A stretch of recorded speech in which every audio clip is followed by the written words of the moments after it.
कल्याण वालधुनी परिसरातील पूर्व आणि पश्चिमेला जोडणारा हा धर्मवीर आनंददिघी पूल. हा पूल बांधून अवघे 3 ते 4 वर्ष झाली, पण त्याची ही अशी दुरावस्था झालीय. पुलावरील या गॅपमध्ये अडकून अनेक दुचाकीस्वार पडलेत. नागरिकांच्या तक्रारी वाढल्यानंतर घटनेचं गांभीर्य लक्षात घेऊन कल्याण पूर्वेचे आमदार गणपतशेठ गायकवाड यांनी या पुलाची पाहणी केली.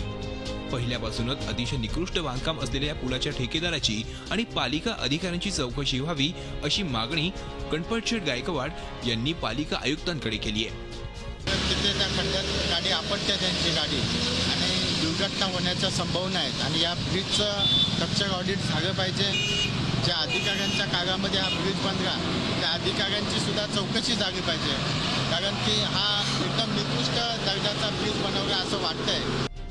विरोधी पक्षानं सुद्धा पुलाच्या बांधकामाबाबत टीकेची झोड उठवली आहे. लवकरच आयुक्तांकडे आपण कारवाईची मागणी करणार असल्याचं विरोधी पक्षनेते प्रकाश भोईर यांनी सांगितलंय. खरं म्हणजे प्रशासनाने या गोष्टीकडे लक्ष दिलं पाहिजे. मी आजच कमिशनरची भेट त्या गोष्टीबद्दल पत्रव्यवहार करणार आहे त्यांच्याशी, की याकडे आपण खरोखर लक्ष द्या, की नुसते वास्तू उभ्या करून त्याचा नागरिकांना चांगल्या प्रकारे त्याचा फायदा झाला पाहिजे. नुसते आम्ही केलं आणि आम्ही बनवून दिलं अशी परिस्थिती नको.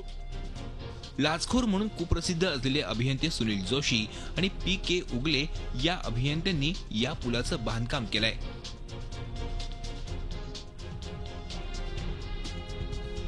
इतकं सारं होऊनही पालिकेनं या अभियंत्यांवर कोणतीही कारवाई केलेली नाही. त्यामुळे दुर्घटना होण्याची वाट न पाहता आयुक्तांनी जागं व्हावं अशी अपेक्षा इथले नागरिक करतायत. विशाल वैद्य, झी मीडिया, कल्याण.